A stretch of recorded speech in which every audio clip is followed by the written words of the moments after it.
What's good, Commanders fans? Yeah, I know it's a different background. I am in a hotel right now. You know, it's that time of the year, the summertime. But training camp day one, man. I'm excited. So it looked like it was a quick practice from what the media is saying. You know, not a lot really happened. I mean, I'm happy to hear that Carson Wentz and Terry McLaurin already connected. So I'm pretty hyped about that, excited about that connection. But as you already know, every year training camp, I'll be posting something, whether it's 5 minutes, 10 minutes. I'm going to try to read and react to what happened in training camp practice throughout. There's usually like 15, 16, 17, 18 training camp practices.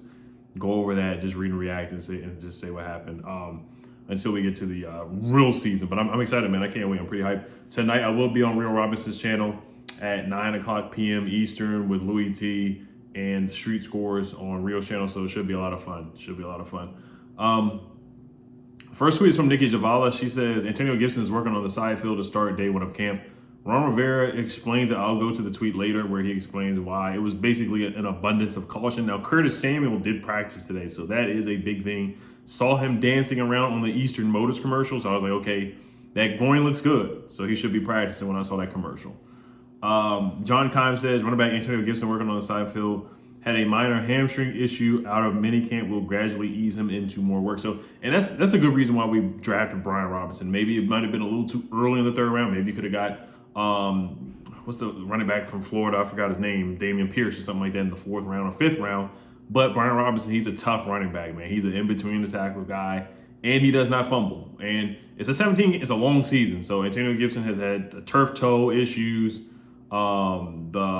it was a stress fracture or something like that. So he's had a couple bangs and been banged up. So it's always good to have running back depth. And Brian Robinson's a guy that you can throw in there that, you know, you won't have much of a drop off from Antonio Gibson with Brian Robinson in there. Zach Selby says the starting group at D-line is Montez Sweat, of course, Jerome Payne, of course, John Allen, and then with Chase Young being out, James Smith-Williams. So James Smith-Williams looks like he will be the day one starter. We'll see how competition goes in preseason and training camp. Shaka Tony, Casey Tuhill, other guys like that, William Bradley King, they'll all be competing for that starting defensive end position if Chase Young is not there and Ron Rivera most likely said that he's not going to be there week one. He said him and Logan Thomas's injuries, Logan Thomas is probably going to be back before Chase Young. That's the update from Ron Rivera yesterday. So JP Finley says no pads till next Tuesday, NFL rules. So no pads today. Juan Gotti, shout out to my guy Juan Gotti.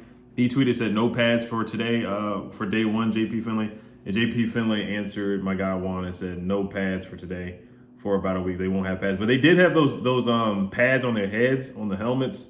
I don't know what those things are called, but they did talk about that a little bit later too.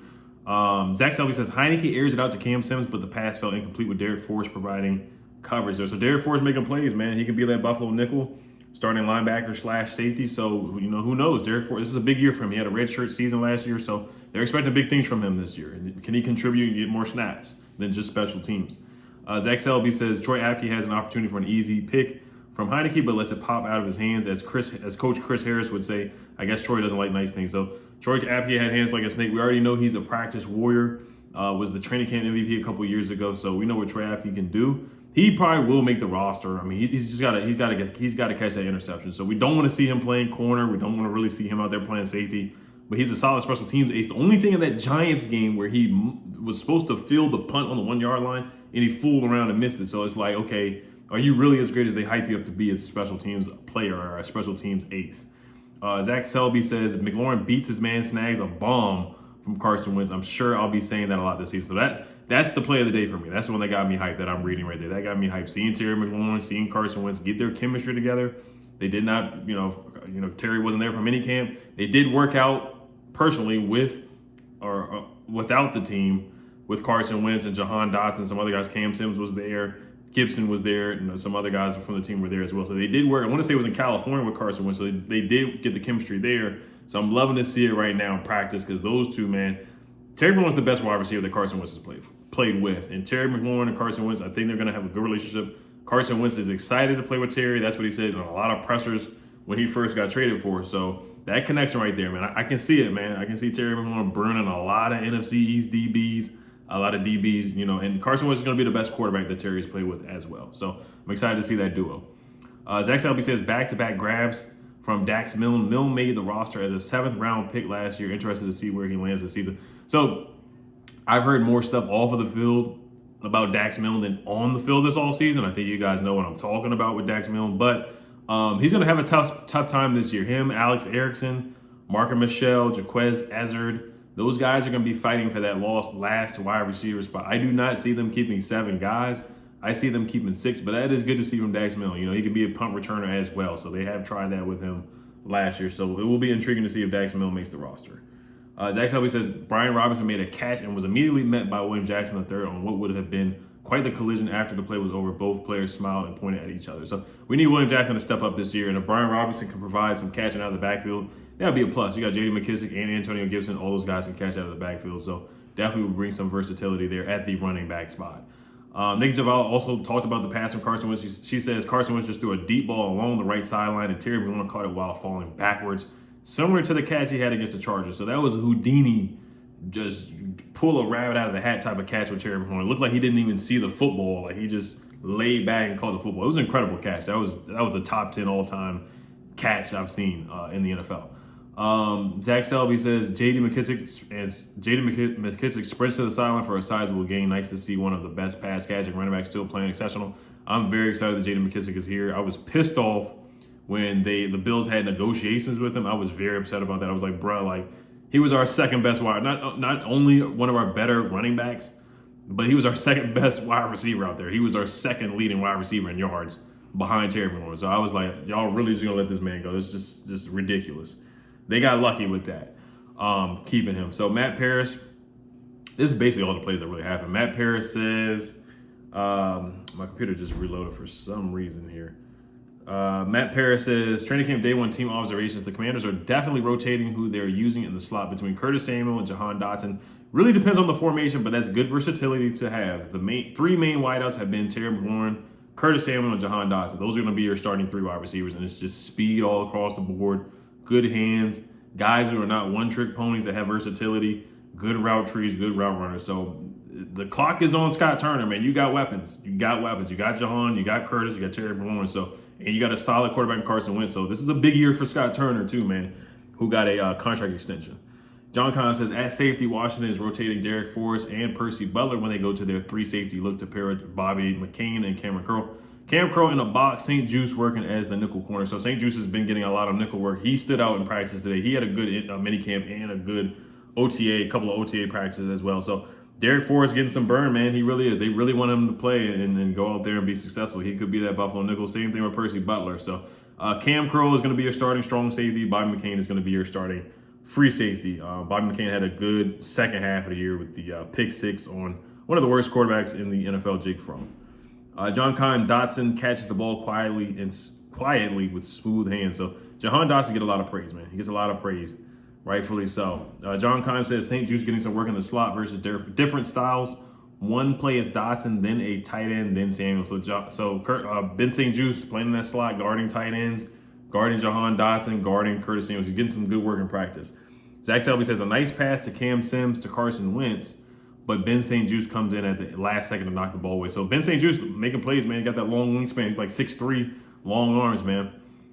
Serge the Shooter says Wentz had a deep shot to a wide open Terry McLaurin. Ooh-wee, it's happening. So that's basically the same play over and over again that I talked about earlier where Carson Wentz connected to Terry McLaurin. So Serge the Shooter on Twitter gives some praise to Sam Howell. Sam Howell threw a laser across the middle to Samis Reyes for about 15 yards. Glad to see Samis Reyes joining the tight end competition on the field. So yesterday I talked about tight ends. I don't have Samis Reyes making the roster just because they brought in so many tight ends, guys who have been playing football since, they were young. And Samis Reyes is just starting to play football right now. So Samis Reyes still has a learning curve and the injury setback, but now he's playing and he's healthy. But guys like Curtis Hodges, guys like Cole Turner are going to surpass him. I think AGG possibly could surpass him as well. Curtis Hodges, maybe not Cole Kelly, but the other guy, I always forget his name, Armani Rogers, guys like that could come in and definitely surpass him just because, they played the position longer than him, or they just played football in general longer than Samis Reyes. But that's good to see. It's good to see Sam Howell making a completion. It's good to see Samis Reyes bringing the ball in because I talk about how Samis Reyes always bobbles the football when he catches it. Serge the Shooter said Brian Robinson doesn't look like a rookie. He's good. He's good right now. Hitting the hole, not overthinking, and making all his catches out of the backfield. So Brian Robinson making some noise, man. And I'm not going to look at it that he's taking snaps away from Antonio Gibson, but they can be a thunder lightning duo. And like I said earlier, it's a 17-game season, so it's just harder for the durability of Antonio Gibson. You can keep Gibson fresh. Now, Brian Robinson is going to take some carries from Antonio Gibson for sure, I feel like. And Brian Robinson, he may have better vision. He's more of a natural running back, where Antonio Gibson is still transitioning and still learning the game and still learning. He left a lot of yards on the field out there, and the fumbles are a concern as well. So, like the stat I always bring up, I can't remember the stat, but there was a stat showing that Antonio Gibson left a lot of yards on the field out there. But he's a good running back. He had a good year last year, for the most part. Ron Rivera on Brian Robinson, I think he's big, strong, powerful, and a downhill runner. That's what they want. They want a physical running back, and Brian Robinson's going to bring that. I was talking about the Guardian caps earlier. Ron Rivera said the Guardian caps removed the clack of the helmets. They removed the clack of the helmets, absorbed some of the shock, and helped reduce concussions. The linemen, tight ends, and linebackers were in them today, but Rivera wouldn't be surprised if they're mandated across the league at some point. So that's what I was talking about earlier, the Guardian caps. They do look a little kind of silly, like I'm trying to remember the Pokemon that just looks like this, just like a bunch of rocks and whatnot on their heads. So yeah, it looks weird, but that's what it is, a Guardian cap. So it's supposed to help them out. John Conn says, John Allen says of Carson Wentz exactly what you want in a quarterback. Said giving me no reason to doubt him at all. Ron Rivera said they are going to ramp up Antonio Gibson as he recovers from a hamstring injury. Today he was working on the side field, but they'll slowly work him back in. Ben Sanders says Ron Rivera described Carson Wentz as hyper today, but liked how he handled the basics, getting in and out of the huddle, etc. Matt Paris also says, this is just a recap of the day. The defense normally has the edge early in camp, and that's been the case so far, but Carson Wentz, despite a flashy deep ball to Terry, is still finding his way. The defensive backs and the line have done a good job of being very handsy, getting their hands on passes. St. Jude sticks out. So St. Jude, man, this could be a breakout year for him. It really could be. Everybody's saying good things about Ben St. Jude, playing slot, playing on the outside. He's what they're looking for. He's a physical corner. That's what they want. Matt Paris said some random guys that pop. Safety Derek Forrest, great pass breakup on Cam Sims. Was the third safety at times with Cameron Curl and by McCain. And tight end Curtis Hodges holding a bullet from Carson Wentz. Like I said, Logan Paulson gave Curtis Hodges a lot of praise in minicamp and OTAs, and I think it's really between him and AGG for having that third tight end spot. Curtis Hodges is a 6'8" guy out of Arizona State, played basketball in high school, so he has good hands, good athleticism, good hops, good bounce. So we'll see. I'm intrigued to see him in preseason. A big 6'8" target. They've given Carson Wentz some big targets. Cole Turner, Curtis Hodges. We'll see. He hauled in a bullet from Carson Wentz. This is a quote from yesterday with Ron Rivera talking about. Somebody asked him, does that mean if it's playoffs or bust in year 2022? He answered by saying, quote, "We expect to win. We'll leave it at that." End quote. Right there.